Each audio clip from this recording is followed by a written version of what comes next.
are just a few weeks away from Ravens training camp, and on this edition of Ravens Rundown, we will go over the offseason winners and losers for your Baltimore Ravens coming up in just a matter of moments. Tyler Jones here with you. Thanks for joining us. And with the season quickly approaching, I want to know, do you want the Ravens to win the AFC North for the second year in a row? If you do, like today's video, don't jinx it. Don't be the reason why the Ravens don't win the division because you didn't like the video. Look, this is going to be a tough division with the Bengals, the Browns, the Steelers and company. We need all the help we can get. If we get 300 likes on today's video, I've been told that's going to guarantee division titles. Don't jinx it. Just trust me on that. Do your part, like the video, and we'll get started with today's show. Let's begin with the winners list. Got to start off with General Manager Eric DeCosta. EDC, let him cook, they say, and did he cook? Indeed, this past offseason. And you think about the hand that he was dealt, right?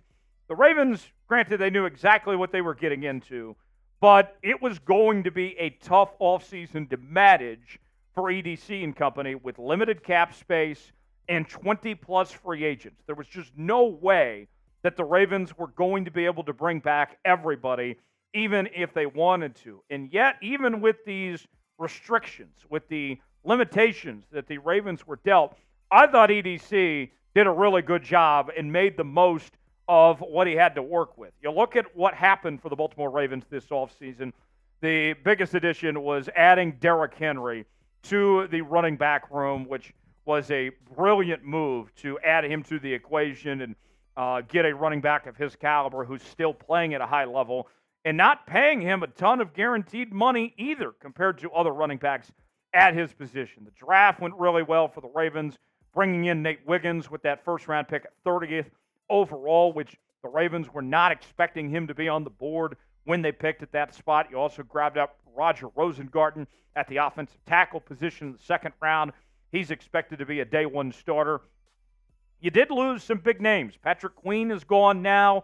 Odell Beckham Jr. is gone. Geno Stone isn't around. That's not to even mention J.K. Dobbins and Gus Edwards and a number of others. But even with that said, the job's not finished quite yet.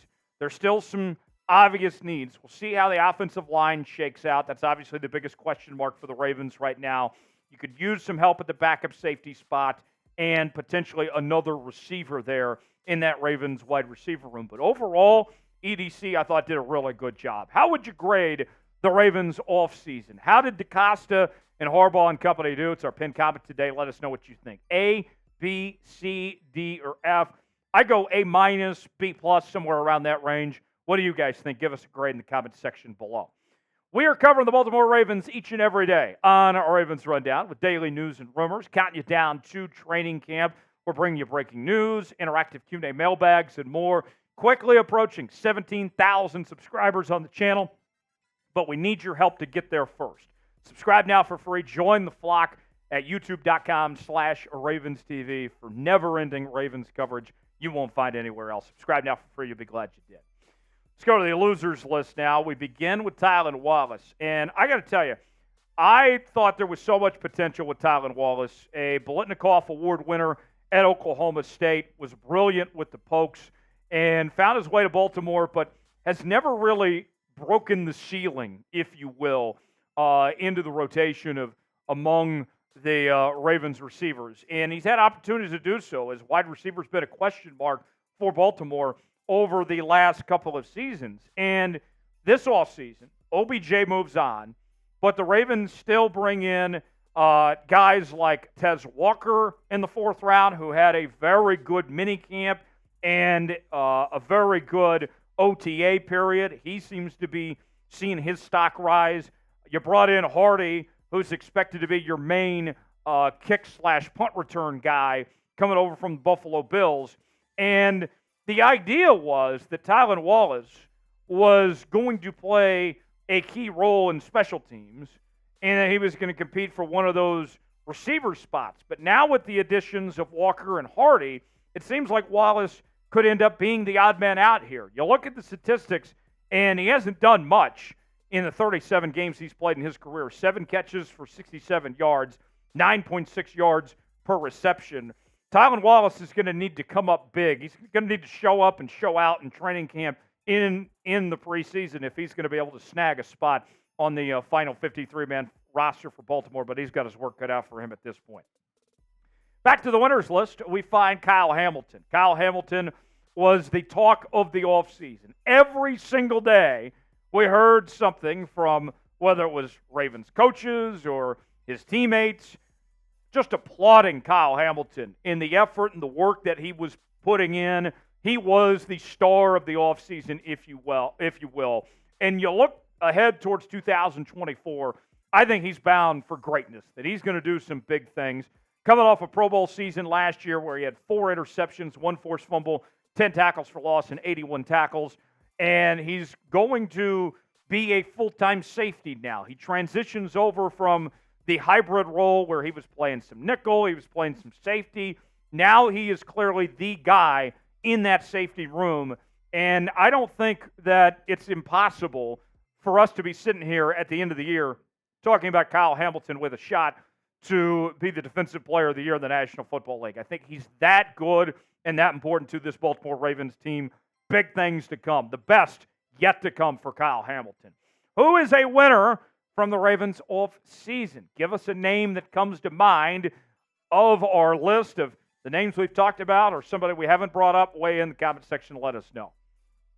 Back to the losers list. This is where we find Daniel Faalele at the offensive tackle position. And you think about it, with the changes the Ravens made to the offensive line, there was a real opportunity for Dan to compete for playing time. And it seems like the door has already closed on him potentially being the Ravens' starting right tackle. He's been in a competition with Roger Rosengarten, but barring something catastrophic happening with Rosengarten, the job is already going to be filled by Rosengarten. That this isn't much of a competition at this point, and it's really just a missed opportunity for Faalele. Not saying he won't get playing time, that he won't be a part of the equation in some way, shape, or form, but he's not going to get the significant role that he would have hoped for initially when the offseason began with the changes the Ravens made in the offensive line.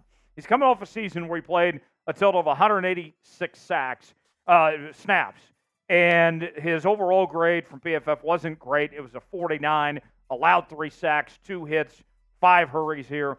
He's got his work cut out for him if he is going to crack that starting rotation, but that seems unlikely at this point. Winners list, we have to include this guy. Justin Madubuike. He got paid a lot of money. 4 years, $96 million for Madubuike, coming off the best season of his career. And the Ravens took a gamble on this, right? You had one great year from Madubuike, but the question that the Ravens had to ask themselves, is that going to stay consistent? Was it a one-off, or is there still more to come from Madubuike? And the Ravens took that gamble and they said, you know what? We believe that Madubuike is still developing, that he's just now entering his prime, and that he's worth that money. And now he's got to prove that he's worth that money that he was given. And you think about the retirement of Aaron Donald. Chris Jones is another year older there in Kansas City. He's on the back end of his prime. There's a realistic opportunity for Madubuike to become the best defensive tackle in all of football. I think we're talking about that as a realistic shot for Madubuike of what he could become. In 4 years, $96 million. I know that sounds like a lot of money, but if he can turn into the guy that takes the mantle, if you will, from Aaron Donald, then you're not going to waver about paying him that type of money he just got. He'll certainly be worth it if he can step up and continue to build upon what he did last year. You see the numbers, what he did last year. 13 sacks, 2 forced fumbles, more than double the sack total from the season prior. You can see, you don't have to go that far back, 2020, when he had just 1 sack in 10 games played.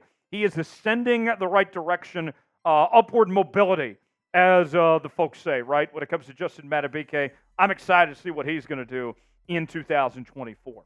Last on the losers list is Arthur Maulet.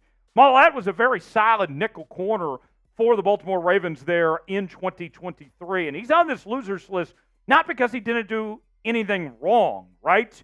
But you look at what the Ravens have done investing in the corner position with drafting Nate Wiggins, with drafting TJ Tampa, still keeping around Brandon Stevens and Marlon Humphrey. If everybody is healthy, then Maulet finds himself as kind of the odd man out of the equation. His playing time, I think, is looking at getting greatly reduced this upcoming season just because of all those other pieces that you have that you're looking to develop and the potential that they have. You think about it. Stevens, Tampa, and Wiggins are all really young at this point, and they're the future of this Baltimore Ravens secondary. Maulet coming off a season where he had 1 interception, 5 pass breakups, 5 tackles for loss, 37 tackles. The silver lining for Baltimore when it comes to Maulet, that if there is an injury or if something happens, he's certainly more than capable of getting the job done. But at least in Maulet's case, he appears to be on the outside looking in. Who is a loser from this offseason for the Baltimore Ravens? We've named a few. There's some others out there. Weigh in the comment section. Let us know what you think. Next up on the winners list, we turn our attention to Trenton Simpson. Trenton Simpson had an awesome offseason as he was applauded by the likes of Roquan Smith and John Harbaugh and company, speaking glowingly about Trenton Simpson and his development. If you go back to what he did in 2023, the guy at times when he was on the football field looked like a deer in headlights, just looked lost. But then there was kind of a breakthrough, if you will, Week 18 when he got to see significant playing time against the Pittsburgh Steelers. And he has been a different player ever since. And you look at the job that's in front of him, replacing a Pro Bowl linebacker in Patrick Queen. That's not going to be easy, but you get to play alongside Roquan Smith. And you look at Patrick Queen's play, it elevated when Roquan Smith came to town. And I think what you're going to see with Trenton Simpson, what's going to help in his development, is having Roquan Smith there. That Roquan Smith is going to be able to get the best out of Trenton Simpson, and I don't think you're going to see a ton of fall-off from Queen to Simpson, that he's answered the call so far to this point. Last on our winners list is Rashod Bateman. Rashod Bateman, it was a kind of scary situation for him just a few months ago as he was not eligible for a fifth-year option, and that left him searching for answers. Ultimately ended up signing a 3-year, $15 million deal. OBJ leaves town. They didn't spend a high draft pick on a receiver. The first receiver they took was Tez Walker in the 4th round, and now there's a real opportunity for Rashod Bateman to step up and play a key role in this Baltimore Ravens offense in 2024. And they're going to ask a lot of Rashod Bateman, former first-round pick. He's had his peaks. He's had his valleys. It's been up and down. He's been banged up some. But they need him to stay healthy and be consistent. And most of the reports that we saw from what Rashod Bateman did this offseason was relatively positive for how he performed. And we heard from Nate Wiggins say that he was the toughest player to cover from his vantage point, from his side of the field. So Rashod Bateman, you look at those statistics, what he did last year, just 367 yards, 1 touchdown, 11.5 yards per reception. That's not going to be good enough. Todd Monken, though, said that he was optimistic with what he saw out of Rashod Bateman in the second half of last season, that Bateman's going to be able to kind of pick up from where he left off and assume that number 2 receiver role and have a really good year for the Baltimore Ravens. They're going to need Bateman to stay healthy and to step up and be consistent. If he can do those things, then watch out. Rashod Bateman potentially could have a very good year for the Baltimore Ravens. But we'll see how it all plays out. Still a lot to unfold for Rashod Bateman on that front there. There you have it. That is our full list of Baltimore Ravens offseason winners and losers. The countdown to training camp is on. We're just a couple weeks away now. You can almost feel it, folks. I'm excited. Can't wait for the season to get here. If you enjoyed today's show, you want the Ravens to win the AFC North, do your part. Like the video. We certainly would appreciate it. I'm Tyler Jones. Thanks for hanging out with us here on this edition of Ravens Rundown, and we shall see you next time.